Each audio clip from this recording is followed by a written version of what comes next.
Hello बच्चों, welcome back. तो आज हम एनसीईआरटी एग्जाम्पलर की सीरीज में नए टॉपिक को डिस्कस करेंगे और आज का जो टॉपिक है वो है रे ऑप्टिक्स। इसको हम दो पार्ट में डिवाइड करेंगे। आज हम फर्स्ट पार्ट में डिस्कस करेंगे रे ऑप्टिक्स के कुछ ऑब्जेक्टिव टाइप क्वेश्चंस में, और जो बचे हुए जो रिमेनिंग होंगे उनको हम नेक्स्ट पार्ट में हम उसको कवर करेंगे। ओके, तो आज का जो टॉपिक जो रे ऑप्टिक्स है उसमें जो नंबर फर्स्ट जो प्रॉब्लम है उसको डिस्कस कर लेते हैं। नंबर फर्स्ट प्रॉब्लम जो है वो है a ray of light incident at an angle theta on a refracting face of a prism emerges from the other face normally. If the angle of the prism is 5 degree and the prism is made of a material of refractive index 1.5.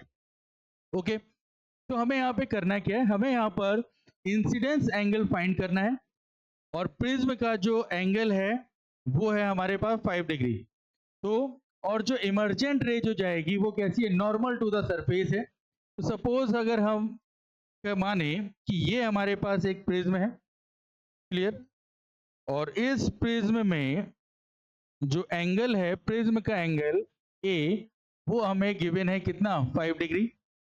Suppose यहां से एक ray incident हो रही है at the surface of the prism, ये normal हो जाएगा और after refraction they goes normally to the surface. Clear है?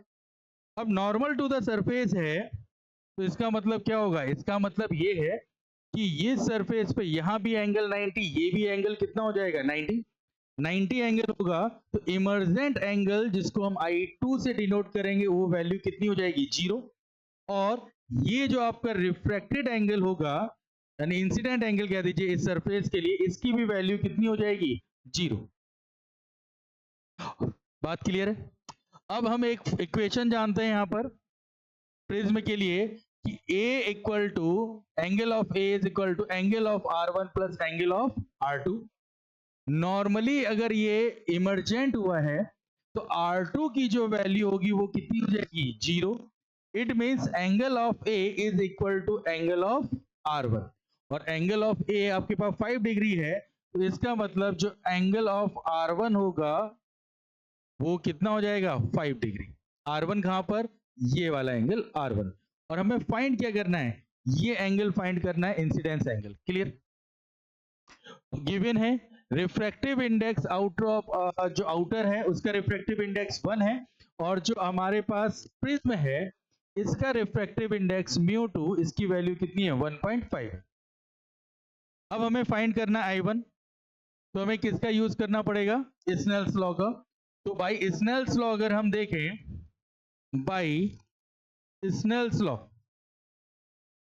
कितना हो जाएगा, Snell's law refractive index into sine I, तो μ1 into sine I1 is equal to refractive index into sine R1, μ2 into हो जाएगा साइन R1। क्लियर है? तो μ1 की वैल्यू 1 है, साइन I1 हमें फाइंड करना है, μ2 हो जाएगा 1.5 और साइन R1 की वैल्यू, साइन R1 की वैल्यू हो जाएगी 5 डिग्री।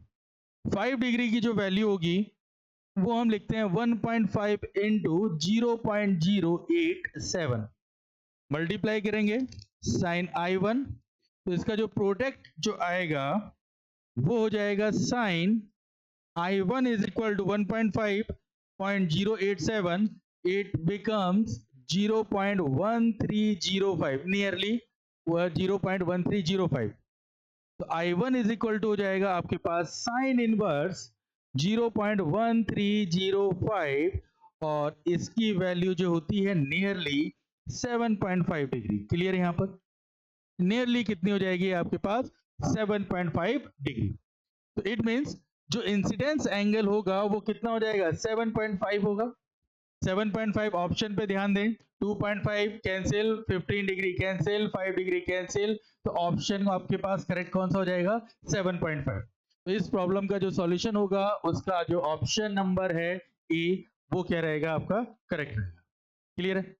चलिए नेक्स्ट देखें, सिंपल सा क्वेश्चन है, ज्यादा टफ क्वेश्चन यहां पर नहीं है।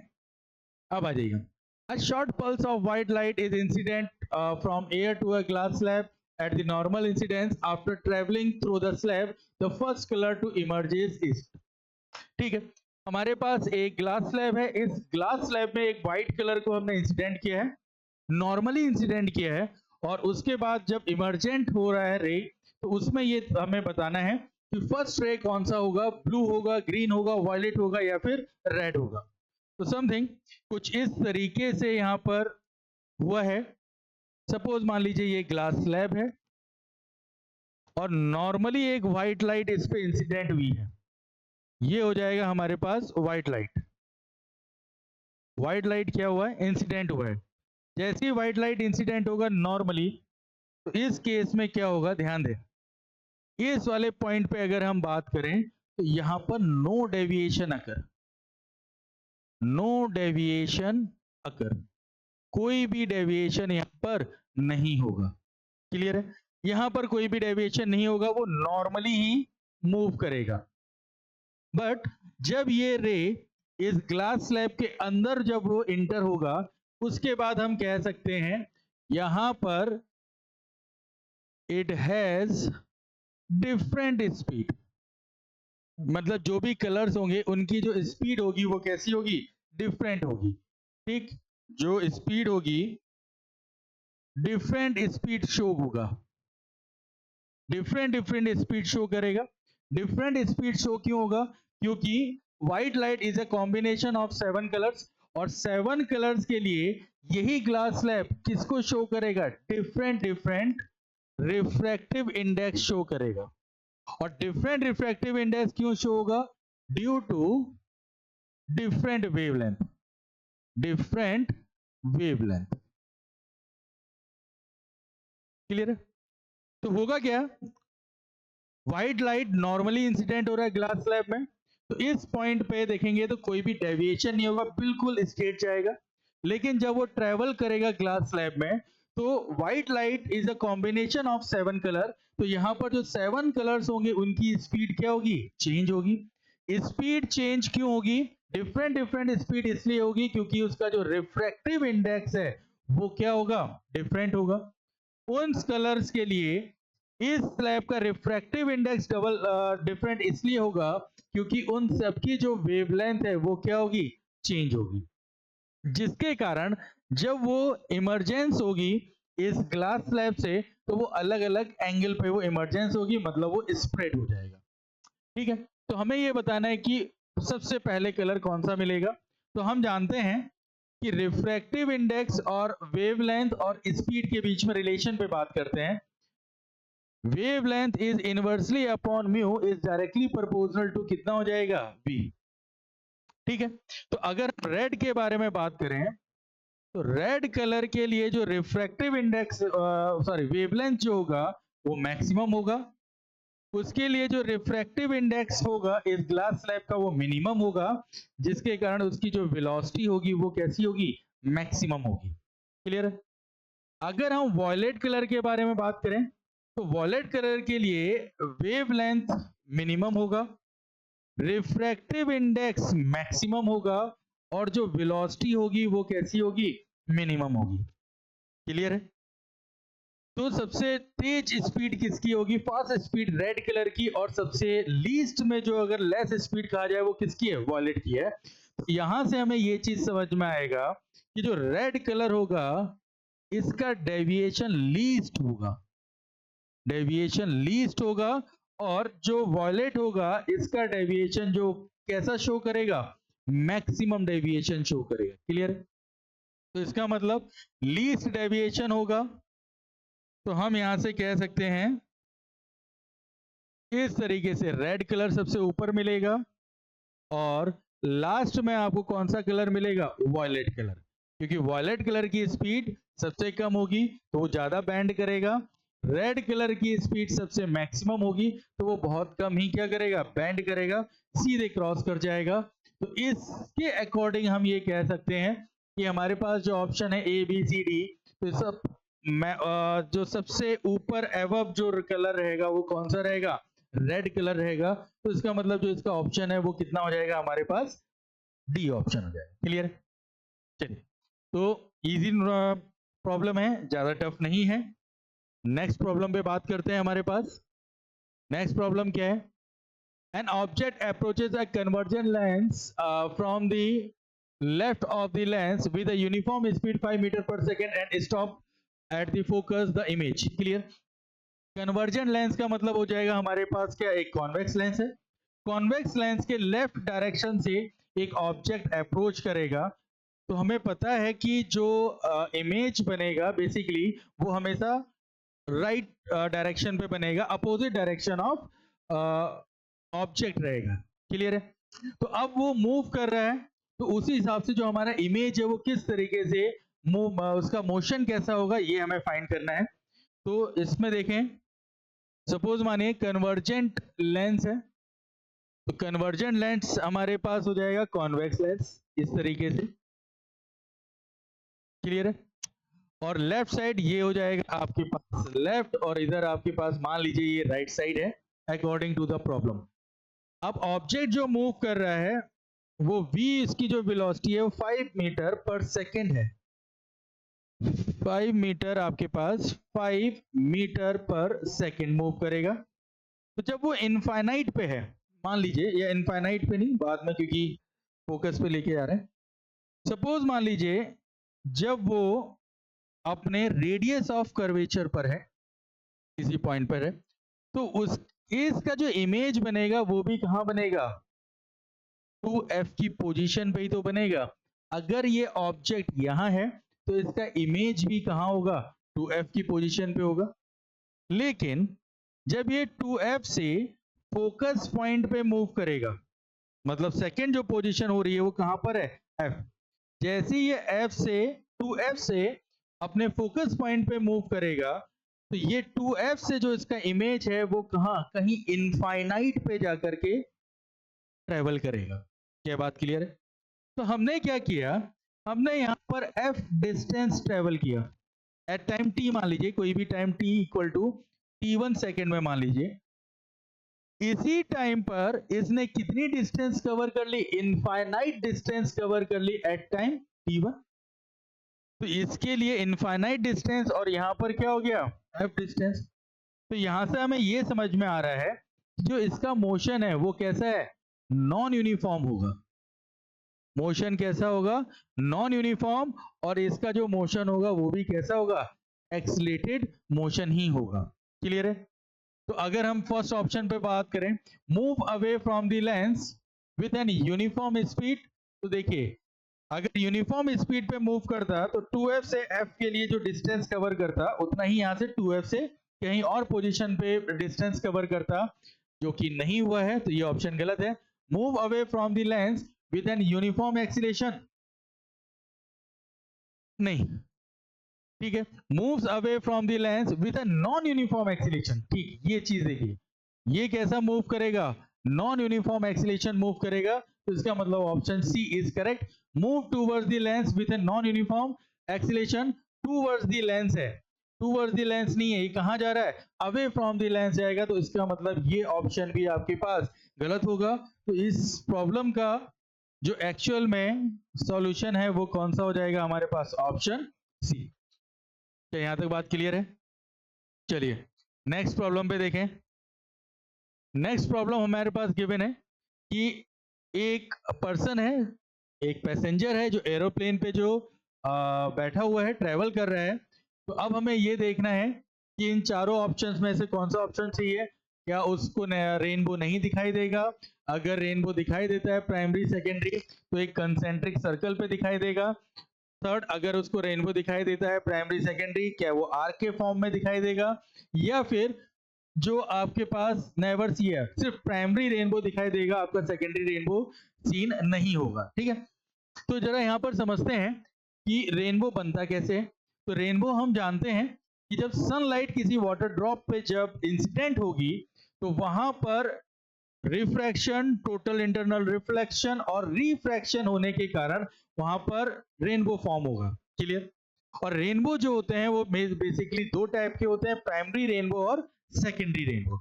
अगर हम बात करें सेकेंडरी रेनबो के बारे में, तो सेकेंडरी रेनबो में जो फिनोमिना इन्वॉल्व होगा वो कौन कौन सा होगा? इसमें फिनोमिना इन्वॉल्व हो जाएगा आपका refraction, total internal reflection and again total internal reflection and again refraction. और जो प्राइमरी रेनबो होगा इसमें होता है रिफ्रैक्शन, टोटल इंटरनल रिफ्लेक्शन और देन उसके बाद रिफ्रैक्शन। क्लियर?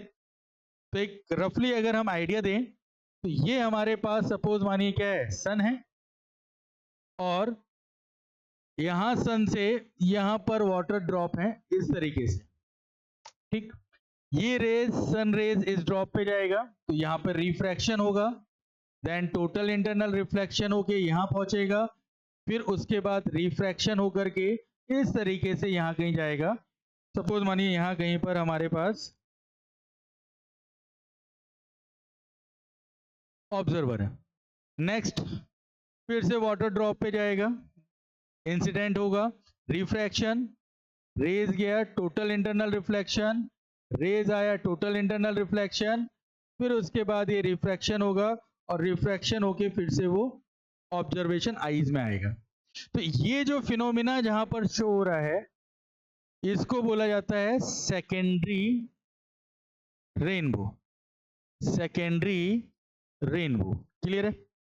और अगर हम देखें और वाटर ड्रॉप पे यहां पर क्या होगा, रेज आएगी, रिफ्रैक्शन होगा, PIR होगा, देन उसके बाद फिर से रिफ्रैक्शन होकर के रफली थोड़ा सा इसको सही कर लें,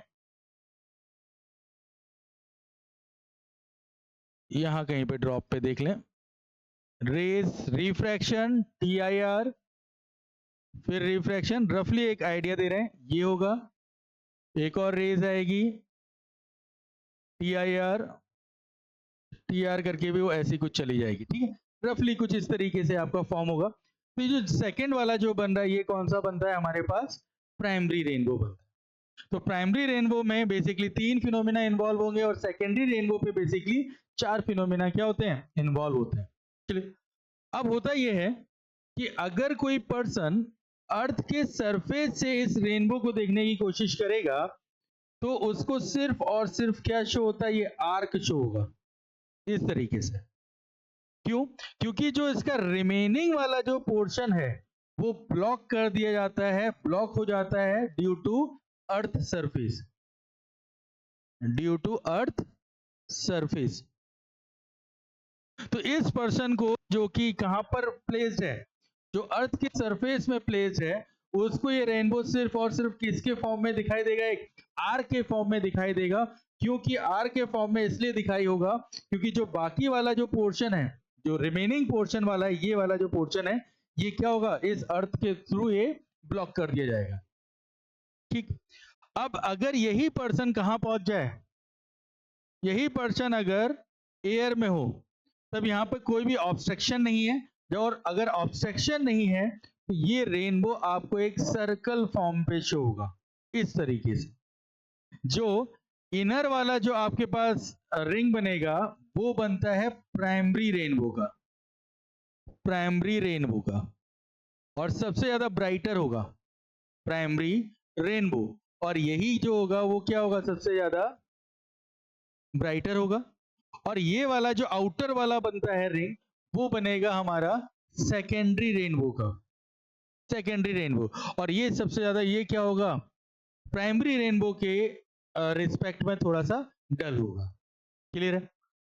तो यहां कोई ऑब्स्ट्रक्शन नहीं है इसलिए इसको क्या दिखाई देगा, पूरा एक सर्कल दिखाई देगा। अर्थ सरफेस में हमेशा एक आर्क की तरह ये शो होता है। तो अब ऑप्शन पे आते हैं, नेवर सीन अ रेनबो, ये नहीं हो सकता, रेनबो उसको सीन होगा। May see a primary and secondary rainbow as a concentric circle, बिल्कुल ठीक, ये वाला ऑप्शन सही होगा, कंसेंट्रिक सर्कल बनेगा। क्या ये कंसेंट्रिक आर्क होगा, तो आर्क नहीं हो सकता क्योंकि जब वो एयर में होगा तो वहां पे कोई भी ऑब्स्ट्रक्शन नहीं है, तो वहां पे हमेशा सर्कल बनेगा, आर्क नहीं बनेगा। आर्क बनता है जब वो कहां पर, वो अर्थ सरफेस पे हो, और जो अर्थ जो होगा वो रिमेनिंग पोर्शन को क्या कर देगा, ब्लॉक करेगा, तब आर्क बनेगा। शैल never see a secondary rainbow, नहीं दिखेगा लेकिन थोड़ा सा डल होगा, थोड़ा फेंट होगा, डल होगा, इसलिए वो आपको थोड़ा सा दिखाई जरूर देगा। तो इसके लिए इस वाले जो प्रॉब्लम है उसका जो करेक्ट ऑप्शन है वो कौन सा हो जाएगा हमारे पास, बी ऑप्शन। नेक्स्ट पढ़िए। नेक्स्ट क्या है, नेक्स्ट कह रहा है you are given 4 source of light, each are providing a light of a single colour red blue green and yellow. Suppose the angle of refraction for a beam of yellow light. ठीक है, सबसे पहले incident हम कौन सा कर रहे हैं, yellow light, corresponding to a particular angle of incidence at the interface of two medium is 90 degree. Clear? Which of the following statement is correct if the source of yellow light is replaced with that of other light without changing the angle of incidence? Without changing the angle of incidence, इस point को थोड़ा सा ज्यादा यहाँ पे mind करना है। तो देखिए क्या कहा गया, कहा यह जा रहा है कि हमारे पास इंटरफेस है, दो मीडियम है, एक हमारे पास रेयर होगा और एक हमारे पास डेंसर होगा। तो येलो लाइट को हम एक मीडियम से ट्रेवल करवा रहे हैं सेकेंड मीडियम पे, तो एक पर्टिकुलर इंसिडेंस एंगल यहाँ पे लिखा हुआ है, देखिए at a particular incidence angle, एक पर्टिकुलर इंसिडेंस एंगल से हम येलो लाइट को क्या कर रहे हैं, ट्रेवल करा रहे हैं। और जब वो सेकेंड मीडियम पे जब वो पहुंच रहा है तो उसका एंगल कितना हो जा रहा है, 90 डिग्री हो जा रहा है, मतलब ग्रेजिंग दी सरफेस वो ट्रेवल कर रहा है। अब उसके बाद कहा गया है कि रेड लाइट, ब्लू लाइट और ग्रीन लाइट को भी हम इसी सेम इंसिडेंस एंगल पर हम इंसिडेंट करना चाहेंगे। तो अब बताएं कि इन चारों में से कौन सा ऑप्शन सही होगा। क्लियर? तो चलिए देखते हैं यहां पर। सपोज मानते हैं कि ये हमारे पास एक सरफेस है, तो ऊपर अगर 90 डिग्री हुआ है तो ऊपर वाला जो सरफेस है वो कैसा है, रेयर, और नीचे वाला जो हो जाएगा वो कैसा हो जाएगा, सपोज डेंसर। ठीक, यहां कहीं से हमने एक येलो लाइट इंसिडेंट किया, ये नॉर्मल है, तो अब ये लाइट कैसे जा रही है, लाइट अगर हम ध्यान दें तो जो लाइट जा रही है वो कुछ इस तरीके से नॉर्मली जा रहा है, तो एंगल कितना हो जाएगा, 90। एंगल अगर 90 है तो यहां पर ये जो एंगल जो बनेगा इसको हम क्रिटिकल एंगल बोलते हैं, इसको डिनोट कर दे रहा है आईबी से। ठीक है, और ये लाइट कौन सी है, येलो लाइट है, ये गिवन है। अब वो ये कह रहा है कि बाकी जो तीन कलर्स हैं अगर इसको इसी सेम एंगल में अगर हम इंसिडेंट करें तो क्या होगा।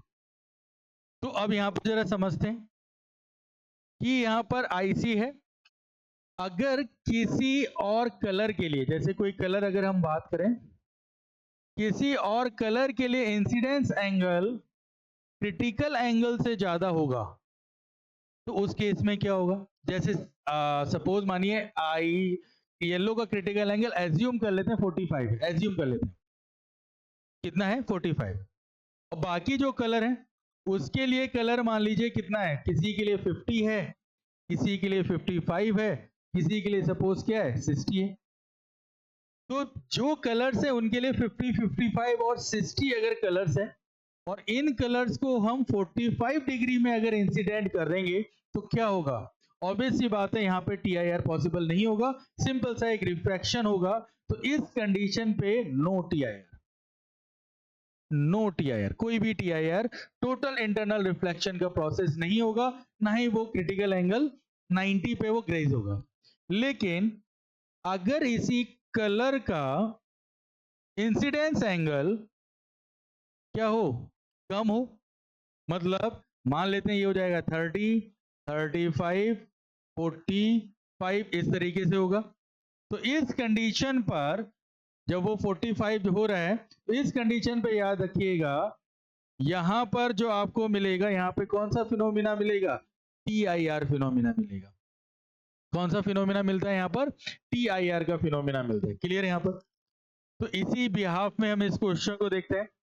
चलिए एक और चीज समझ लेते हैं, हमारे पास जो कलर मिलेंगे वो कौन से होंगे, विबग्योर, ये कलर है, और क्रिटिकल एंगल का फॉर्मूला होता है sine IC is equal to 1/μ, it means IC is inversely 1/μ, जिसका रिफ्रैक्टिव इंडेक्स ज्यादा होगा क्रिटिकल एंगल क्या होगा, कम होगा। अब यहां पर आ जाइए, जब हम वॉयलेट टू रेड कलर जाएंगे तो उस कंडीशन में वॉयलेट टू रेड कलर जब जाएंगे तो इस कंडीशन पे वेवलेंथ क्या होगा, इंक्रीज होगा, वॉयलेट का सबसे कम, रेड का सबसे ज्यादा। और कॉची इक्वेशन के अकॉर्डिंग इसका जो रिफ्रैक्टिव इंडेक्स होगा वो क्या हो जाएगा, डिक्रीज होगा। बेस हम ले रहे हैं कौन सा वाला, बेस हम ले रहे हैं येलो, ये येलो। तो अब जरा यहां पर ध्यान दें, येलो से पहले ये जो आपके पास है VIBG, ये जो हमारे पास गिवन है, इनका वेवलेंथ क्या होगा, कम होगा किससे, येलो से। हाँ, और जो रिफ्रैक्टिव इंडेक्स होगा वो क्या होगा, मैक्सिमम होगा। इस पोर्शन पर रिफ्रैक्टिव इंडेक्स क्या होगा, ज्यादा होगा। रिफ्रैक्टिव इंडेक्स अगर ज्यादा होगा तो क्रिटिकल एंगल क्या होगा, कम होगा। और अगर कलर्स का क्रिटिकल एंगल कम हो रहा है येलो से, तो यहां पर जो प्रोसेस होगा वो कौन सा हो जाएगा, TIR। क्लियर। और अगर हम बात करें O और R कलर के लिए, तो इनके लिए रिफ्रैक्टिव इंडेक्स क्या होगा, येलो से कम होगा, येलो से कम होगा रिफ्रैक्टिव इंडेक्स। तो इसके लिए जो क्रिटिकल एंगल होगा वो क्या होगा, ज्यादा होगा। क्रिटिकल एंगल अगर ज्यादा होगा तो यहां पर क्रिटिकल एंगल किसी कलर का येलो से ज्यादा है, तो हम कहेंगे यहां पे कोई भी TIR प्रोसेस नहीं होगी। क्या ये बात क्लियर है, इतनी सी बात है। अब चल के ऑप्शन देखते हैं, यहाँ पे ऑप्शन कौन कौन से मिलते हैं। The beam of red light would undergo total internal reflection. क्या रेड लाइट में इंटरनल रिफ्लेक्शन होगा, तो O और R मतलब रेड, नो TIR। ये ऑप्शन तो करेक्ट नहीं है। The beam of red light would bend towards normal while it gets refracted through the second medium. अब TIR तो होगा नहीं, लेकिन उन्होंने कहा है कि ये डेंजर, ये रेयर है। अगर यहां से कोई रे गई है, आई रे मतलब रेड कलर, तो after refraction normal while you get reflected through the band towards the normal. तो देखिए डेंजर से रेयर के टर्म्स पे जा रही है, तो डेंजर से जब रेयर जाएगा तो हमेशा कहां होगा, अवे फ्रॉम दी नॉर्मल, ना कि टूवर्ड्स दी नॉर्मल। तो ये ऑप्शन भी हमारा करेक्ट नहीं है। नेक्स्ट आइए, the beam of blue light would undergo total internal reflection. जो ब्लू लाइट है वो क्या करेगा, TIR शो करेगा। देखिए विव ग्योर में ब्लू आ रहा है, ये ब्लू है, और ये प्रोसेस कौन सा शो कर रहा है, फिनोमेना TIR। तो इसका मतलब ये ऑप्शन सही है, सी वाला ऑप्शन करेक्ट है। अब आ जाइए D, the beam of green light would bend away from the normal as it get refracted through the second medium. मतलब जो ग्रीन लाइट है वो कहां जा रही है, सेकेंड मीडियम पे जा रही है। हमें यहाँ पता है जो ग्रीन वाला है वो क्या होगा, TIR होगा, वापस उसी मीडियम पे वो ट्रेवल कर देगा। मतलब ये ऑप्शन भी क्या हो जाएगा, गलत हो जाएगा। तो यहां पर जो करेक्ट ऑप्शन है वो कौन सा हो जाएगा हमारे पास, सी वाला। क्लियर है यहां तक। चलिए नेक्स्ट पे आ जाइए। नेक्स्ट देखिए, the radius of curvature of the curved surface of A plano convex lens is 20 centimetre. if the refractive index of material of the lens is 1.5, it will। मतलब यहाँ पे एक प्लेनो कॉन्वेक्स लेंस है और उसका जो refractive index है 1.5 है, और रेडियस ऑफ कर्वेचर जो दिया गया है कर्व्ड सरफेस के लिए वो कितना है, 20 सेंटीमीटर है। तो अब हमें ये बताना है कि ये जो चार ऑप्शन है इसमें से कौन सा करेक्ट है। तो क्या हो जाएगा, act as a convex lens only for the object that lie on its curved side, act as a convex lens. ये सारे ऑप्शन है। तो चलिए पहले ध्यान दें क्या करना है हमें। मान लीजिए ये कॉन्वेक्स लेंस है, यानी कि sorry plano convex, principal axis, इस सरफेस को हमने फर्स्ट सरफेस किया, ये सरफेस कौन सा हो जाएगा, सेकंड सरफेस। फर्स्ट और सेकंड सरफेस, फर्स्ट और सेकंड सरफेस होगा। तो R1 इज इक्वल टू कितना हो जाएगा, इस डायरेक्शन पे मिलेगा तो प्लस का 20 गिवन है सेंटीमीटर, और जो R2 हो जाएगा उसकी वैल्यू कितनी हो जाएगी, 0, सॉरी इनफाइनाइट, क्योंकि प्लेन है तो कितना हो जाएगा, इनफाइनाइट। आउटसाइड का रिफ्रैक्टिव इंडेक्स μ1, इनसाइड का रिफ्रैक्टिव इंडेक्स हो जाएगा हमारे पास μ2, और μ1 की जो वैल्यू है एयर है 1 हो जाएगा, μ2 की वैल्यू हमारे पास दे रखा है 1.5 दे रखा है, ठीक है। अब अगर ऑब्जेक्ट को हम इस डायरेक्शन पे कहीं पर प्लेस करते हैं, ये ऑब्जेक्ट है, इस डायरेक्शन यहाँ पे इस साइड पे प्लेस करें, तो इसका फोकल लेंथ कैसे निकलेगा? Focal length f is equal to, formula हो जाएगा फोकल लेंथ का 1/f is equal to μ2 minus μ1 1/r1 minus 1/r2, यही होगा। तो μ2 माइनस μ1 पे कितना हो जाएगा? μ2 गिवन है 1.5 माइनस μ1 कितना है 1, 1/r1 पॉजिटिव का 20 माइनस का r2 हो जाएगा इनफाइनाइट। अगर इसको सॉल्व करते हैं तो 1/f is equal to 1.5 minus 1 0.5 और 2 0.5/20, इट मीन्स पॉइंट, ये हो गया 200, 1 बाई कितना हो जाएगा 40, तो f इज इक्वल टू हो जाएगा प्लस का 40 सेंटीमीटर। क्लियर है? तो ये किसकी तरह बिहेव कर रहा है? एज अ कॉन्वेक्स लेंस की तरह बिहेव कर रहा है। क्लियर? तो अगर हम यहाँ पर ऑप्शन देखें, क्या ये कॉनकेव लेंस, तो ये तो कैंसिल हो जाएगा। फिर अगर हम थर्ड में देखें कॉन्वेक्स कॉनकेव लेंस, ये भी कैंसिल होगा, तो बचा हमारे पास ए और C. Act as a convex lens only for the object that lie on its curved side, और सी ऑप्शन है act as a convex lens irrespective of the side on which the object lies. अब सुनिए, इस lens के लिए मतलब पहले ये सोचिए कि किसकी तरह बिहेव कर रहा है? कॉन्वेक्स लेंस की तरह बिहेव कर रहा है। अब इसका जो फोकल लेंथ है पॉजिटिव का 40 सेंटीमीटर है, इससे कोई फर्क नहीं पड़ेगा कि ऑब्जेक्ट हम कहां पर रखते हैं, हम कर्व वाली साइड पे रखें या फिर हम प्लेन वाली साइड पे रखें, इसके फोकस में कोई भी चेंज नहीं आता है। तो याद रखना, इट डज नॉट डिपेंड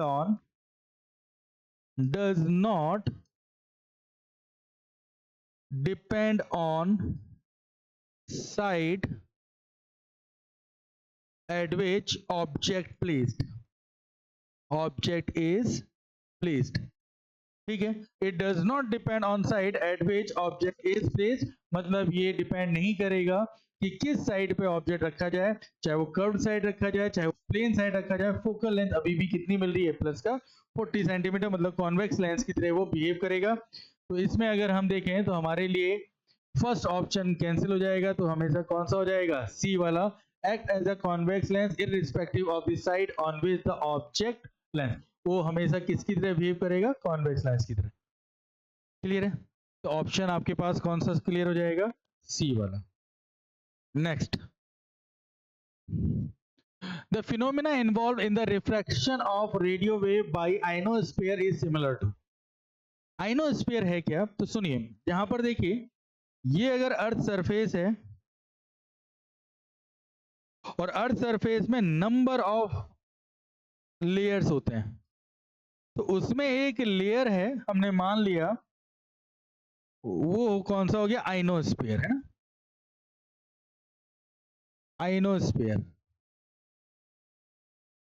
ये लेयर जो है वो कौन सा? आइनोस्फीयर। तो आइनोस्फीयर काम क्या करता है कि अर्थ से जो भी रेडियो वेव जाएगा उसको ये वापस रिफ्रैक्ट करते हुए कहां वो सेंड कर देगा? वापस अर्थ सरफेस में वो रिटर्न कर देता है, सेंड कर देता है। ये काम किसका होता है? आइनोस्फीयर का होता है। तो अब ये कहा गया है कि इन चारों में से हमें ये बताना है कि ये जो आइनोस्फीयर जो काम कर रहा है, ये जो फिनोमिना है उन चारों में से किस फिनोमिना के सिमिलर पे है, इस पे बात चलिए। तो स्टार्टिंग करते हैं डी से। Scattering of light by the particle of air, क्या वो स्कैटरिंग पे हो रहा है? तो यहाँ पर देखिए कोई स्कैटरिंग नहीं है। स्कैटरिंग में एक लाइट आएगी, इंसिडेंट होगी डस्ट पार्टिकल पे, फिर वो डिफरेंट डायरेक्शन पे चला जाएगा, ये पॉसिबल नहीं है। तो इसका मतलब ऑप्शन डी गलत है कि स्कैटरिंग का फिनोमिना तो यहाँ नहीं हो रहा है। सी क्या है? Dispersion of light. डिस्पर्जन में क्या होगा? व्हाइट लाइट कन्वर्ट होगी कितने में? 7 डिफरेंट कलर्स में। तो यहां पर भी ऐसा कोई कलर का सेपरेशन तो नहीं होगा, तो इसलिए ये ऑप्शन सी जो होगा वो भी क्या हो जाएगा? रॉन्ग हो जाएगा। डी क्या है? Total internal reflection of light in air during a mirage, इसको देख लेते हैं। अब उससे पहले क्या है? Refraction of light, reflection of light by a plane mirror. तो reflection of light by a plane mirror अगर हम बात करें तो यहां तो आपके पास एक ही मीडियम होगा, तो इसीलिए ये वाले ऑप्शन को हम नहीं मानेंगे।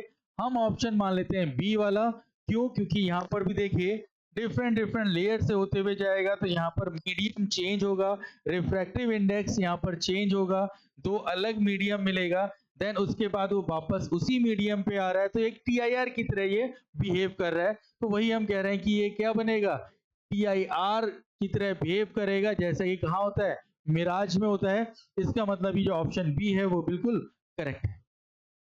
नेक्स्ट पे आ जाइए, क्लियर है यहाँ पर ऑप्शन बी। नेक्स्ट आ जाइए, the direction of ray of light incident on a concave mirror is shown by PQ, while direction in which the ray traveling after reflection is shown by 4 rays marked 1, 2, 3 and 4. Which of the 4 rays correctly show the direction of refracted ray? Clear? मतलब यहाँ पर एक raise incident हो रही है, P वाली raise incident हो रही है, कहाँ से पास हो रही है, फोकस से पास हो रही है, और फोकस से पास होते होते वो कहाँ इंसिडेंट कर रहा है, एक पॉइंट क्यू पे इंसिडेंट होगा। अब हमें ये बताना है कि four one number of four rays, 1, 2 और ये 3 वाली, इन चारों में से कौन सी रेज जो है वो करेक्ट है। ठीक है, तो अब जरा यहाँ पर ध्यान दें, ये कौन सा वाला आपके पास मिरर है, तो हम कहेंगे it is a concave mirror. कौन सा मिरर है ये? कॉनकेव मिरर है। जब ये कॉनकेव मिरर है, और हम जानते हैं जब फोकस से कोई लाइट पास होकर के कॉनकेव मिरर में इंसिडेंट होगा, तो वो हमेशा क्या होगा, कैसा गोज होगा, parallel to the principal axis. तो parallel to the principal axis या तो ये 2 वाला है या फिर ये 4 वाला है। ये ऑप्शन 1 वाला और ये ऑप्शन 3 वाला तो कैंसिल, ये ऑप्शन 1 वाला और ये ऑप्शन 3 वाला तो कैंसिल हो जाएगा। हमारे पास सिर्फ ऑप्शन कौन सा वाला बचता है अभी, 2 और 4। अब इसमें कौन सा वाला सही है, 2 और 4 पे अगर बात करें, 2 और 4 पे देखें तो 4 का मतलब यह है कि जो इमेज फॉर्म होगा वो कहाँ होगा, इस मिरर के बिहाइंड होगा, और जबकि कॉनकेव मिरर में हमेशा जो इमेज जो फॉर्म होता है वो कहाँ होता है, इन फ्रंट ऑफ मिरर होगा। जब इन फ्रंट ऑफ मिरर होगा तो ऑब्वियस सी बात, जो रे नंबर 2 जो हो गया वो करेक्ट होगा, और रे नंबर जो 4 होगा वो कैसा होगा, इनकरेक्ट होगा। तो ऑप्शन अगर हम देखें तो option B is correct. Clear है? 1 नहीं होगा, 3 नहीं होगा, 4 नहीं होगा, तो हमारे पास ऑप्शन कौन सा मिल जाएगा, 2 वाला। नेक्स्ट, ठीक है, नेक्स्ट वाले पे देखिए, the optical density of turpentine is higher than that of water while its mass density is lower, shows a layer of turpentine floating over water in a container for which one of the 4 rays incident on turpentine in figure 9.2 something the path showed is correct। तो यहाँ पर क्या है, यहाँ पर 3 material है हमारे पास, पहला हमारे पास एयर हो गया, फिर टर्पेंटाइन हो गया, और फिर क्या हो गया हमारे पास, वाटर हो गया। तो अब हमने इंसिडेंट किया है, तो हमें ये बताना है कि इन 4 चारों में से कौन सा वाला रे बिल्कुल करेक्ट है। तो कैसे पता करेंगे, तो ध्यान दीजिए क्या क्या गिवन है। टर्पेंटाइन जो है उसकी जो ऑप्टिकल डेंसिटी है वो हायर देन वाटर है, तो इस हिसाब से हम कहते हैं जो refractive index of turpentine is greater than refractive index of water is greater than refractive index of air, यही तो है। और डेंसिटी जो होगी टर्पेंटाइन की वो क्या है, वाटर से कम होती है, इसलिए वो क्या फ्लोट कर रहा है, ऊपर की ओर फ्लोट कर रहा है। तो अगर हम यहां पर इस वाले इंटरफेस पे बात करें, तो एयर और टर्पेंटाइन पे अगर बात की जाए तो एयर जो होगा वो रेयर होगा, और टर्पेंटाइन जो होगा वो कैसा बन जाएगा, डेंजर हो जाएगा। और हम जानते हैं कि जब रेस रेयर से डेंजर पे आएगी तो हमेशा क्या होगी, बैंड करेगा टूवर्ड्स दी नॉर्मल, बैंड होगा, band towards the normal, normal direction पे वो क्या हो जाएगा, बैंड होगा। अब सेकंड पे देखिए, इस वाले पे इंटरफेस पे आइए, टर्पेंटाइन और वाटर है, तो टर्पेंटाइन और वाटर है तो रिफ्रैक्टिव इंडेक्स टर्पेंटाइन का ज्यादा है, तो हम कहेंगे ये फिर से डेंजर से कहां जा रहा है, रेयर में होगा। और इस केस में जो रेज होंगी वो कैसी हो जाएंगी, अवे फ्रॉम दी नॉर्मल चली जाएगी। क्लियर है? तो जो यहां पर हम कह देते हैं away from the normal, away from normal, तो अवे फ्रॉम नॉर्मल है, तो अब जरा यहाँ पर देखिए, बनाइए, इसको बनाते हैं, देखते हैं इन चारों में से कौन सा करेक्ट है। फोर्थ वाले पे अगर बात करें, फोर्थ वाले पे नॉर्मली अगर ड्रॉ करें तो फर्स्ट इंटरफेस पे देखिए कहाँ जा रहा है, अवे फ्रॉम द नॉर्मल जा रहा है, जबकि होना कैसा चाहिए था, टूवर्ड्स द नॉर्मल होना चाहिए था। ठीक, अब सेकेंड इंटरफेस पे देखिए कहाँ जा रहा है, टूवर्ड्स द नॉर्मल जा रहा है, जबकि होना क्या चाहिए था, अवे फ्रॉम द नॉर्मल। इसका मतलब ये फोर्थ वाली री तो बिल्कुल करेक्ट है, मतलब इनकरेक्ट है। थर्ड वाले पे देखें, थर्ड वाले पे ये बिल्कुल हमें बिल्कुल स्ट्रेट जाती हुई दिखाई दे रही है, कोई भी डेविएशन शो नहीं होगा, तो इसका मतलब ये ऑप्शन भी गलत हो जाएगा। सेकंड वाले पे आ जाए, सेकंड वाले पे नॉर्मली ड्रॉ करें तो देखिए कहाँ जा रहा है, जाना कुछ ऐसे चाहिए था, तो इसका मतलब ये क्या हो रहा है, बैंड हो रहा है टूवर्ड्स द नॉर्मल, ये ऑप्शन तो बिल्कुल यहाँ तक करेक्ट है। फिर अगर हम ड्रॉ करें नॉर्मल, तो अब ये कहाँ जा रहा है, अवे फ्रॉम दी नॉर्मल, तो ऑब्वियसली बात अवे फ्रॉम दी नॉर्मल होना चाहिए, तो ये वाला जो ऑप्शन है वो बिल्कुल करेक्ट चल रहा है। ठीक, फर्स्ट वाले पे आ जाइए, फर्स्ट वाले पे नॉर्मली ड्रॉ करें इस तरीके से नॉर्मल, तो नेगेटिव रिफ्रैक्टिव इंडेक्स पे जा रहा है, क्योंकि ये जाना चाहिए था ऐसे, लेकिन वो इधर चेंज कर रहा है अपना एंगल, तो इसका मतलब यहाँ पर नेगेटिव रिफ्रैक्टिव इंडेक्स, जो कि पॉसिबल नहीं है, तो इसका मतलब हमारे पास जो ऑप्शन मिलेगा वो ऑप्शन कौन सा हो जाएगा, सेकंड वाला ऑप्शन बिल्कुल करेक्ट हो जाएगा। क्लियर है? तो ये कुछ क्वेश्चन थे ऑप्टिक्स के। नेक्स्ट पार्ट में जो रिमेनिंग वाले जो क्वेश्चंस हैं उनको हम सॉल्व करते हैं। तब तक के लिए थैंक यू।